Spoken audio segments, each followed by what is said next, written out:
Informohuni me Zhurma TV. Bëni subscribe për më shumë video.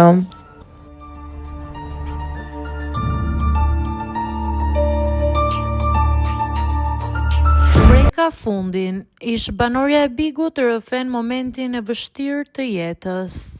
Ish banorja e këtij edicioni, Egi Gjyseli, ka dhënë një intervistë ku ka folur për rrugtimin e saj në këtë reality show, si dhe ka bërë një rrëfim të sinqertë për jetën e saj personale.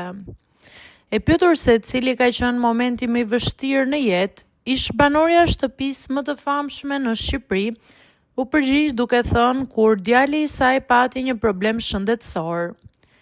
Egi shprehet se në ato momente ka mësuar se nuk të rrit mosha, por të rrisin problemet në jetë. Kur djali pati një problem shëndetësor, aty ishte goditja e parë. Mësova që nuk të rrit mosha, por problemet. Kjo pickoi frikrat e mia për të qëndruar vetëm, edhe pse isha me njerëz, kisha frikë të rria vetëm me djalin.